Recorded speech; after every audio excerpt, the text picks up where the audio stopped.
Hello students, this is the last session of this chapter, carbon and its compound, and in this video we are going to cover your two topics, that is ethanol and ethanoic acid with some of its physical properties, electron structures, and in this video we are also going to cover some of the important questions of this chapter और आपके जो question sample paper में आए हुए हैं उन्हें भी हम आज सॉल्व करेंगे।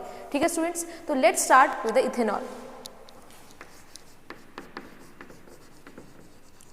तो देखो students, ethanol is sometimes refer as alcohol because it has functional group OH। Functional group OH होने की वजह से ये उसका मेंबर है।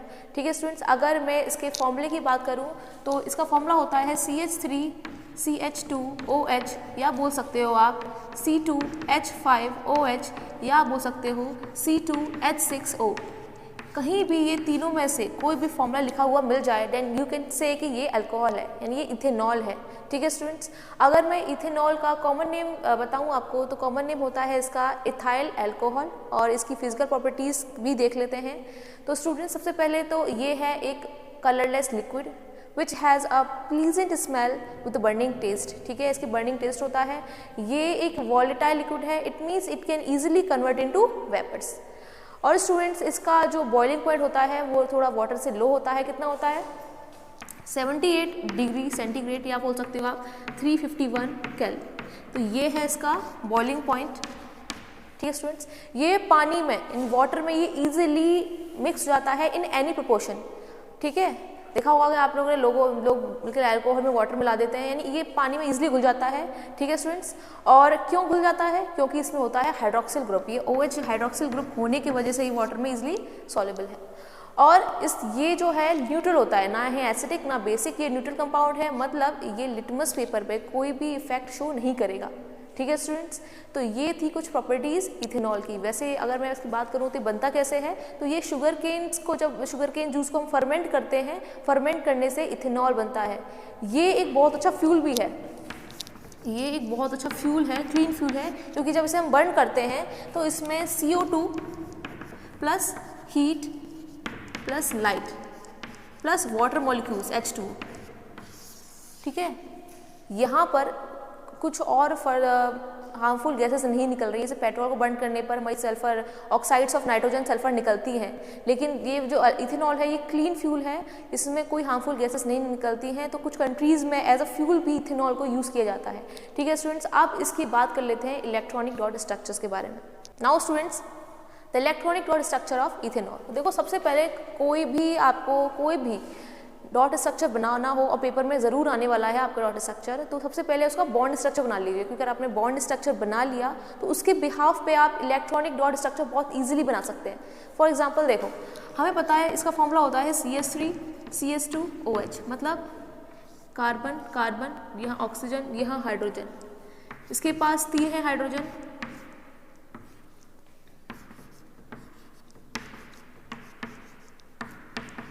ठीक है स्टूडेंट्स, देखो यहाँ पे अब ये बना लिया ना, आप इसका इलेक्ट्रॉन डॉट स्ट्रक्चर बहुत इजीली बना सकते हो। तो देखो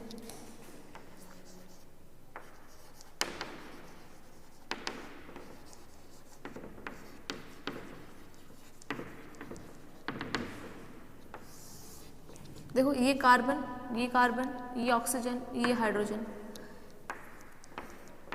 इसके 4 बना दीजिए, इसके 4 इलेक्ट्रॉन्स बना दीजिए, 1 2। अब देखो यहाँ पे बताया आपको कि सिंगल बॉन्ड बन रहा है, मतलब एक इलेक्ट्रॉन पेयर की शेयरिंग हो रही है, तो यहाँ पे एक इलेक्ट्रॉन ड्रॉ करेंगे हम। ठीक है स्टूडेंट्स, ये बन गया। यहाँ हाइड्रोजन बना दीजिए,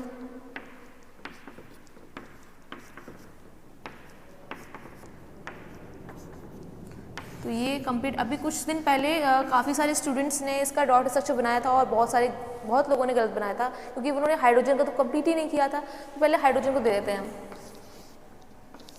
इस तरह से, ये हो गया कंप्लीट। अब हम कार्बन की बारी, तो देखो ये इस तरह से हो गए 8 इलेक्ट्रॉन्स, इस कार्बन के भी हो गए 8 इलेक्ट्रॉन्स, और इस ऑक्सीजन के हो गए 8 इलेक्ट्रॉन्स, बन गया इजीली। ठीक है students, now we are going to start another topic, that is ethanoic acid. Now student, ethanoic acid में जो आपका फंक्शनल ग्रुप आता है वो है आपका कार्बोक्सिलिक एसिड। इथेनॉल का जो फॉर्मूला होता है वो होता है आपका CH3COOH।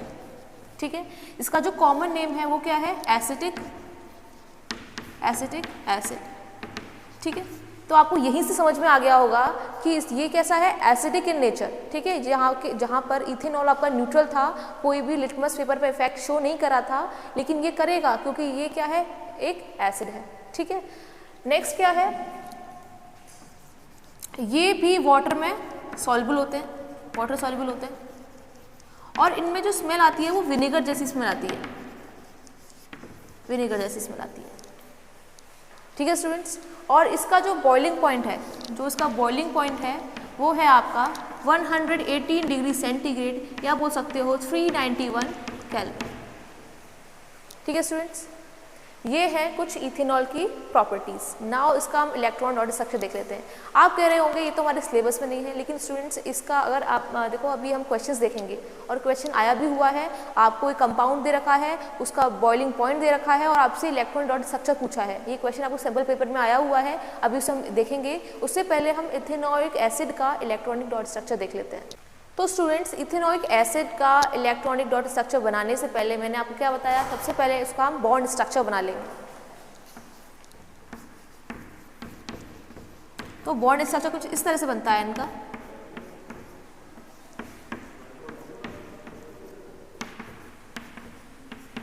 ठीक है, बिल्कुल ऐसे ही।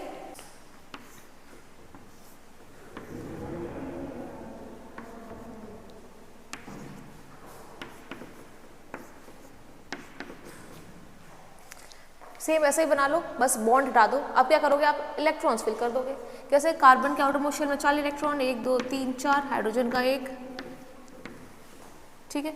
यहाँ पर देखो कार्बन अब डबल बॉन्ड दिख रहा है, मतलब 2 इलेक्ट्रॉन पेयर की शेयरिंग हो रही है, तो यहाँ बना देंगे हम 2 इलेक्ट्रॉन्स इस तरह से। तो 2 इसके यहाँ पे आ गए, 1 इसका यहाँ जाएगा, ठीक है स्टूडेंट्स, 1 इसका यहाँ जाएगा। इस ऑक्सीजन का 1 यहाँ पे और इसके होते हैं total 6 electron in outer most shell, तो इसके 6 इलेक्ट्रॉन्स बना दिए। तो स्टूडेंट्स, ये आपका हाइड्रोजन का कंप्लीट, इसका कंप्लीट, ये कंप्लीट। अब देखो यहाँ एक हाइड्रोजन का, ये इसका कंप्लीट, ठीक है। हमने पहले हाइड्रोजन को दे दिया, वही छोटा है, सबसे पहले इसको दे देते हैं।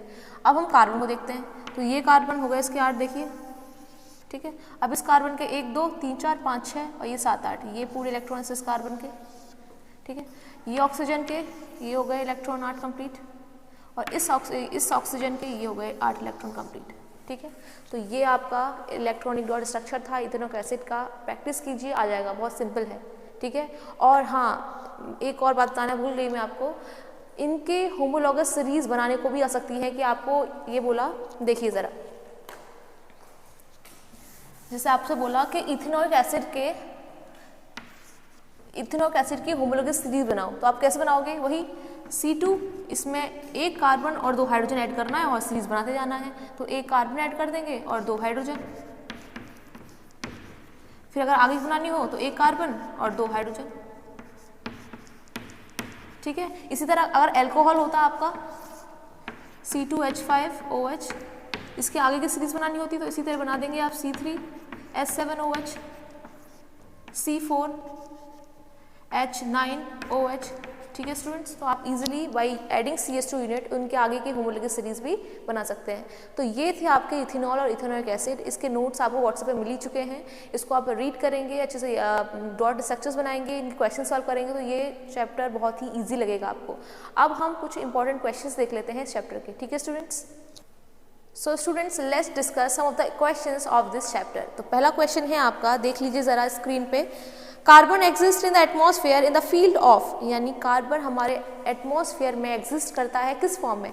पहला है कार्बन मोनोऑक्साइड ओनली, सेकंड है carbon monoxide and carbon dioxide in traces, third है carbon dioxide only and fourth is coal. As you know, coal हमारे एटमॉस्फेयर में तो नहीं मिलता, वो तो हमारे अर्थ क्रस्ट में मिलता है ना।